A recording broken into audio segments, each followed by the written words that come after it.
Hello, everyone. I'm Shirin Antia. I am here from the University of Arizona in Tucson, Arizona.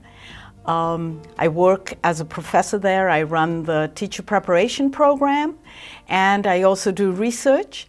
A lot of my research has been in the area of inclusion, but recently I've been involved with the Center on Literacy and Deafness.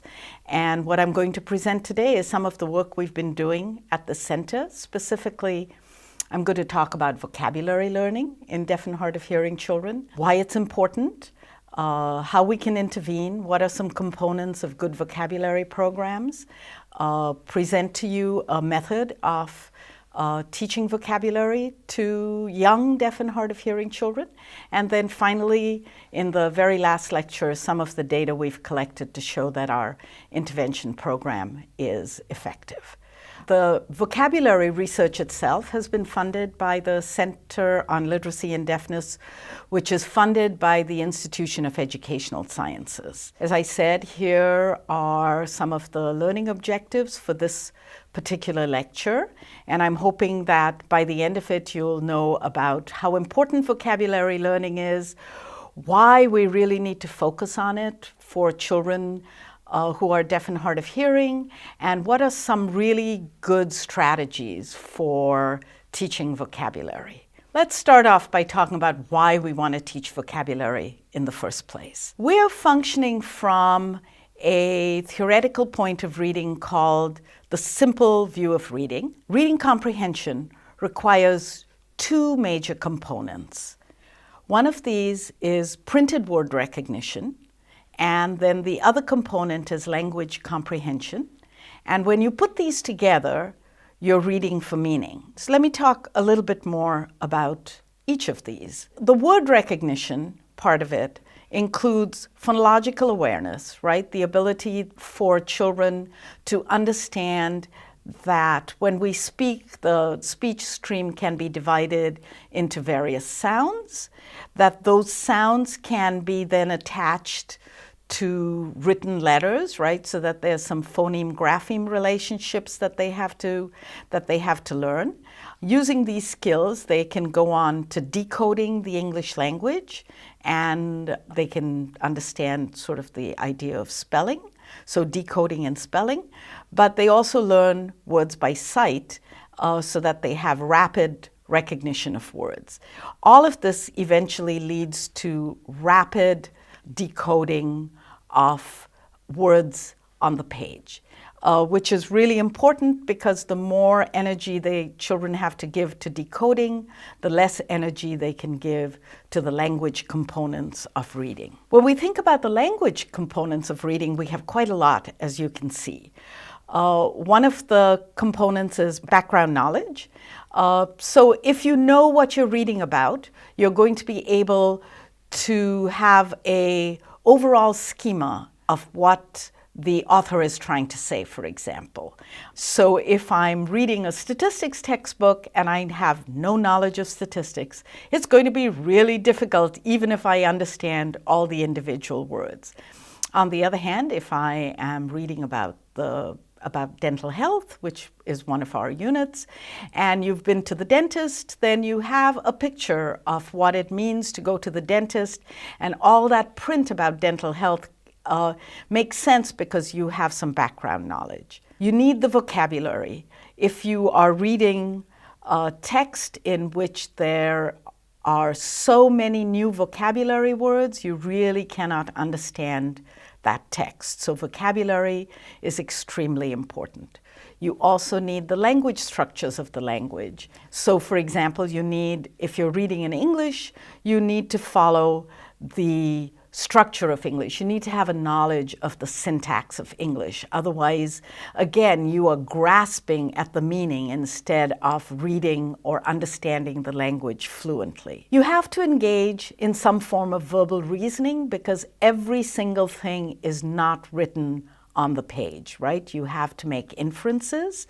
And finally, you have to have some knowledge of literacy, how books are put together, where the author is, where the book begins, how you turn the pages, those kinds of things, so that doesn't trip you up.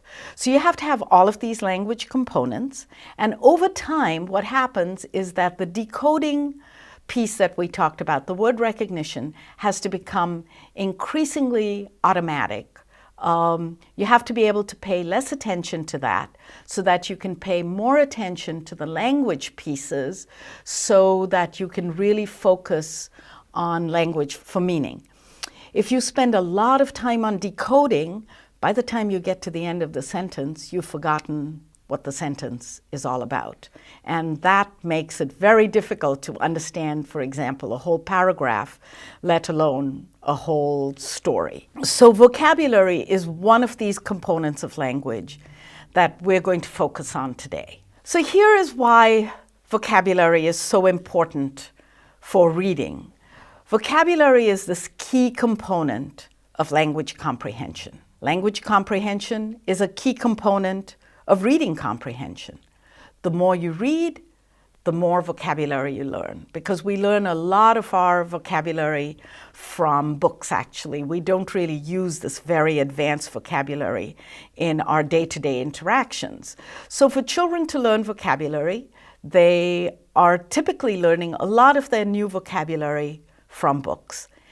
If they like to read, they're going to learn more vocabulary because they understand what they read, and so reading leads to vocabulary growth.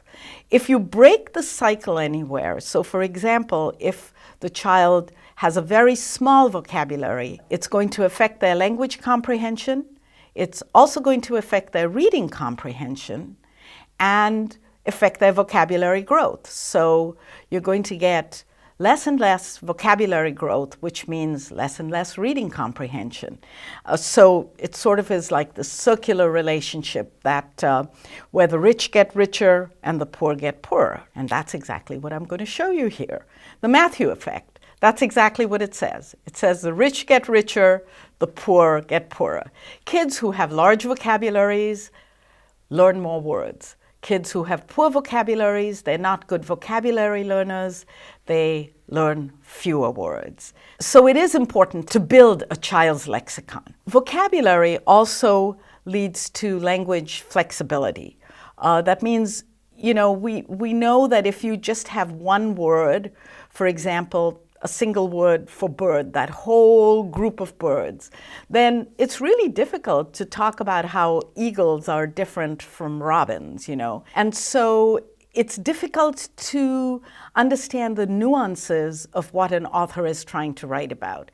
If we say that somebody lives in a manor or somebody else lives in a hut, we know that there are all kinds of implications from that. Whereas if you just talk about people living in a house, you don't sort of make these inferences, and so you really might miss the meaning of the book. A larger vocabulary allows for more higher order thinking. Because again, it's this whole idea of knowing the difference and the different nuances between words. And then finally, vocabulary really contributes to reading comprehension. So vocabulary is a really important component of reading comprehension. In fact, what we find is it's really highly related to reading comprehension. High scores on vocabulary tests are usually related to high scores on reading comprehension tests. I hope I've convinced you that vocabulary is an important part of teaching reading. So now let's go on to some of the components of vocabulary that we need to know. We talk about what does it mean to know a word, because it's just not enough to say, I recognize this word. So here's sort of a step-by-step ladder to show what it means to know a word. The first step is that a child might recognize the word. He just knows that he has seen that word before. The next step is comprehension. Then he's able to say the word, and then finally he can use the word in his own language. But you can see it's a long way from just saying, I recognize the word, to be able to using the word. And if we go further, typically new words are learned first in one context, then we develop sort of this decontextualized knowledge, and finally we develop multiple meanings of words. So you could see it is a step-by-step process. When we think about how many words are learned by children, the range is really wide. I mean, authors have said 1 word a day for typical children. Some authors have found 7, and some authors for really, children who learn a lot of vocabulary have said 7 words a day. This is typically for young children who are building their lexicons, but you can see it's a very wide range.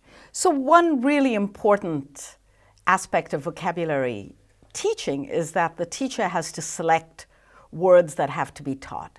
We want to be sure that we select words that the child can use, but we also don't want to spend our time teaching words that children already know. So typically we divide words into 3 tiers. There's no real science in there. You can go by your gut feeling, actually. But tier 1 words are high frequency basic words.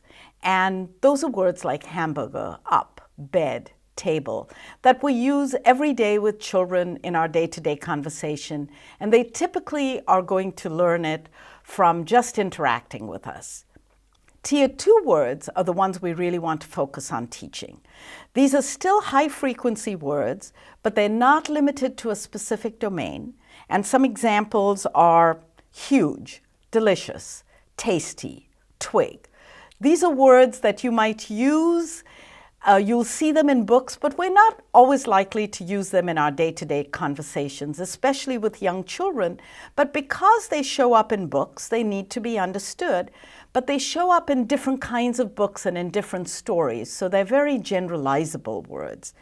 And then finally, the tier 3 words, those are low-frequency words. They're highly specific, and they are usually taught through content area subjects. So they might be words that are specific to science or specific to math. And while we can teach them to young children, we would rather focus on tier 2 words. Let's think about what the components are of vocabulary instruction. We've dealt with, what kinds of words we're going to select, and now let's think about how we're going to teach them. So here are some of the components that we've found that is good for vocabulary instruction, some of the guidelines that we use. One, as I've already talked about, is you need to choose appropriate words. But it's really important to connect to a single theme, because children have to develop a schema into which they can connect the words. Because if they don't, then there's so many rote-learned words and they will never know how to use them. We provide child-friendly definitions because we want children to learn to use words to talk about words. It's an important skill that they need as they go through school. We also know that we have to provide repetition, and the amount of repetition is a little different for every child, but there must be some repetition. And finally, we don't want them just to recognize the words. We want them to be able to express the words and generalize them to their spontaneous conversation. So we want to get students to use the words that we're teaching them. We think of vocabulary instruction as being both explicit and in context. Explicit instruction we think of as intentional and planned. We focus on the new words. We infuse some metacognitive skills in there, and we have planned repetition. But that's not enough. We have to have in-context instruction so the kids know how the words are used. So the in-context instruction typically provides a context for the words. There can be some incidental teaching. We focus on the word meaning and use in everyday contexts. We know that we have to have both, and that it's a matter of finding the balance. Typically, we found that if you only do explicit instruction, children won't use the words, but if you only do in-context instruction, then children get to the point of recognition, but they don't go much further. So what we've discussed today is a couple of main points here. Why do we want to teach vocabulary? Why is vocabulary important for reading comprehension? What are some main ideas that we need to keep in mind when we're teaching vocabulary?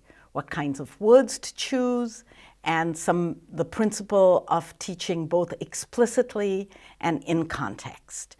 So now that we have these major principles down, I'll end this lecture, and I hope you'll join me for the next lecture where we'll talk about how to put these principles into practice. I will see you then.